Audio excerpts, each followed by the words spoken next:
The moon is a mathematical impossibility? An observational error, says an astrophysicist?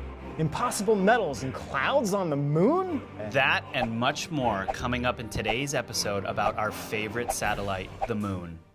You see the moon almost every night, and you probably had thoughts in the back of your mind how unique the moon is. But have you really thought it through? In this episode, we're going to show you why the moon is not only unique, but a mathematical impossibility. The moon is so perfect, its placement so exact and so mind-boggling that it would be easier to explain why it shouldn't be there than why it should. So after this episode, you'll be asking yourself, what in the world could the moon really be, and why no one is really digging into these coincidences? Rob and I have our own ideas, but we'll let you judge this one for yourself. The moon and time. Okay, basic facts about the moon. So the moon's average distance from the Earth is 2,622 miles. Why is this important? Because every planet, including Pluto, fits exactly between the Earth and the moon. The moon's distance varies, but at some moments, it's exactly the entire solar system. Did you know we have 178 satellite moons in our solar system? There is no other example of any satellite-planet relationship like this that exists in the entire solar system. That in and of itself is a mathematical anomaly. It's so strange and so exact that you have to decide whether this is coincidence or intelligent design. By the way, some of you smart pantsers out there may be asking why we're saying the solar system has 178 moon satellites when it actually only has 173. Well, that's because Ben and I are a little old-fashioned and we count Pluto as a planet. Take that, NASA. If you really want to know why we count Pluto as a planet, we can do a video just on that. Here's a quote from Erwin Shapiro, Harvard-Smithsonian Center for Astrophysics. The best possible explanation for the moon is observational error. The moon doesn't exist. The moon is bigger than it should be, apparently older than it should be, and much lighter in mass than it should be. It occupies an unlikely orbit, and it is so extraordinary that all existing explanations for its presence are fraught with difficulties.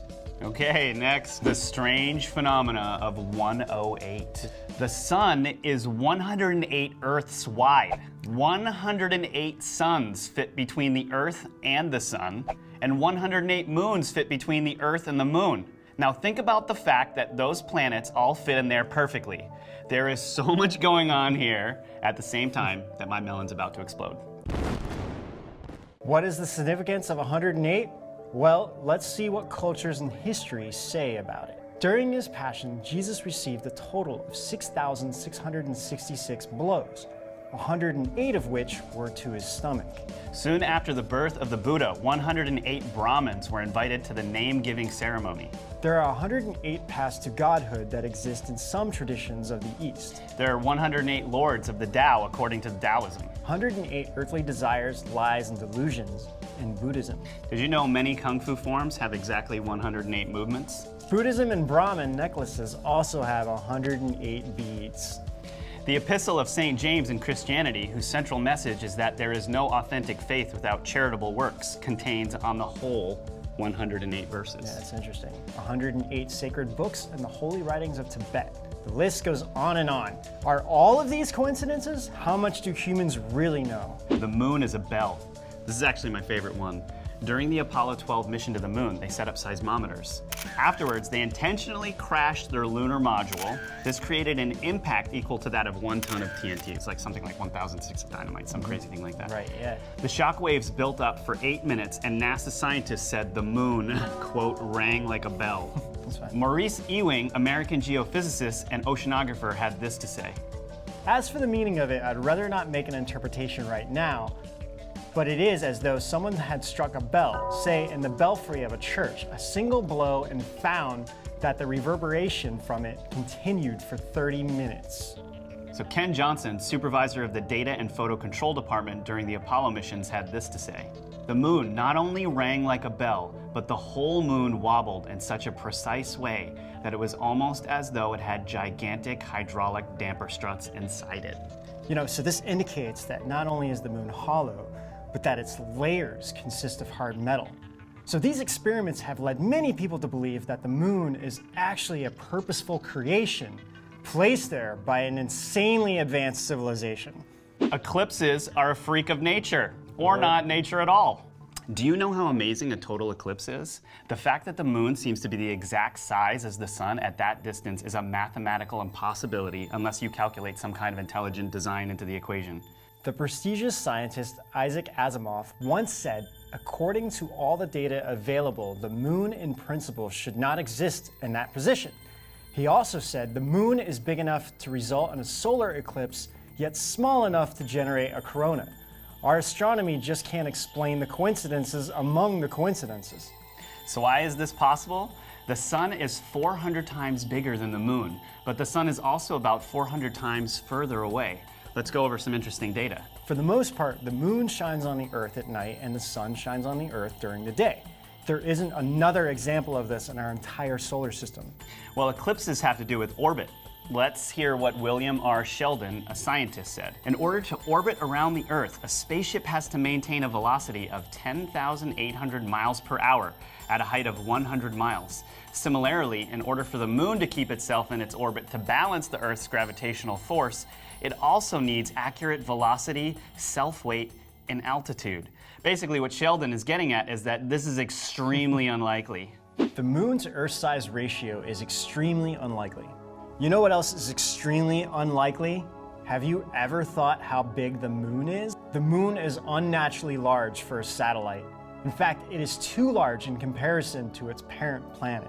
Mars, being the smaller example, has 2 moons. Its largest satellite is about 0.34% that of Mars. Between Jupiter and Saturn's many satellites, neither of them have a moon that is more than 3.75% that of the actual planet. So get this, everyone. The Earth's moon is 27% that the size of our planet.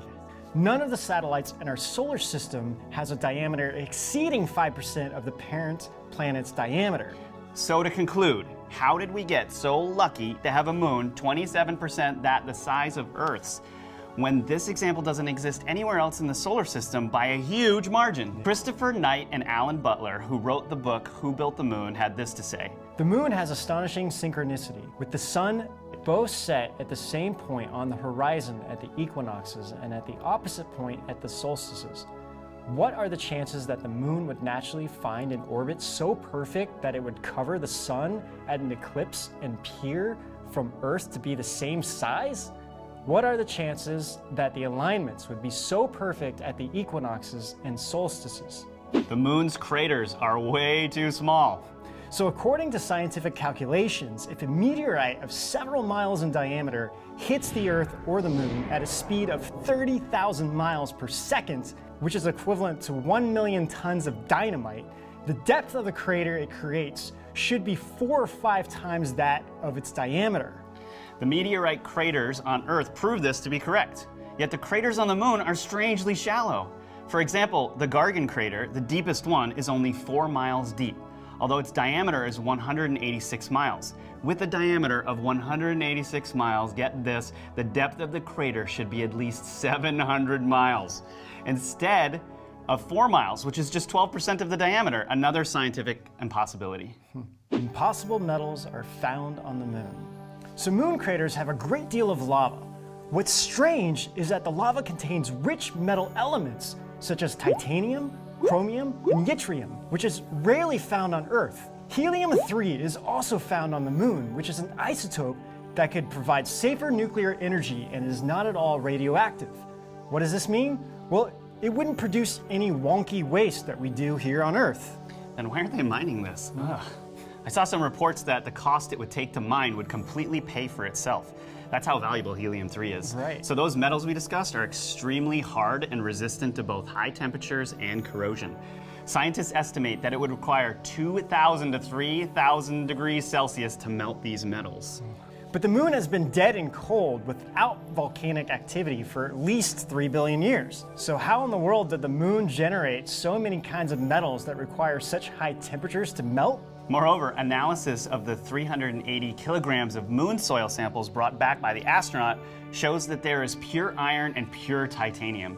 Such pure metal deposits aren't found under natural conditions, concluding these metal elements were not formed under natural conditions, but were extracted. Then the question is, by who and when? Yeah, exactly. So Dr. Harold Urey, Nobel Prize winner for chemistry, had this to say. I'm terribly puzzled by the rocks from the moon, and in particular of their titanium content. Dr. S. Ross Taylor, geochemist of lunar chemical analysis, had this to say. The problem was that the Maria Plains, those are the dark areas of the moon, the size of Texas, had to be covered with melted rock containing fluid titanium.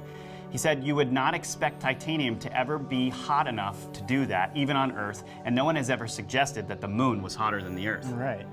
What could distribute titanium in this way? Highly advanced technology developed and operated by entities that are immensely more technologically advanced than humans. The moon actually has clouds. The famous scientist Cassini discovered a cluster of clouds over the moon in 1671. In April 1786, William Herschel, the father of modern astronomy, observed the signs of volcanic eruptions on the moon. Although, like I just said, scientists believe there hasn't been any volcanic activity on the moon for 3 billion years. Then what was observed that looked like volcanic eruptions? Clouds. Here's an interesting fact, you guys. In 2002, retired astronaut Buzz Aldrin punched a conspiracy theorist in the face after he was accused of never having gone to the moon. So I want to raise this question. Why would Buzz punch someone in the face unless he was really emotionally charged by that, right? Perhaps something insane or traumatic actually happened on the moon. If you want to hear what really happened on the moon and how Stanley Kubrick was involved with the moon video and why, you'll have to comment below and let us know you're interested. We got all the info, people. So what do you guys think about all these facts and figures about the moon? Do you still think it's a natural occurrence? Or was it made and put there for a reason? And if so, by who? Or by what? Let us know what you think below. Don't forget to hit like and subscribe for more videos, and let us know what you want us to talk about. Until then, we'll see you guys out on the edge Of the dark side of the moon. Cue it. I'll see you on the dark side of the moon. at the Soul Sisters. Which are dang it. I like how he just farts after. And you get your okay. And other than the little because I just feel weird saying etc. all of a sudden.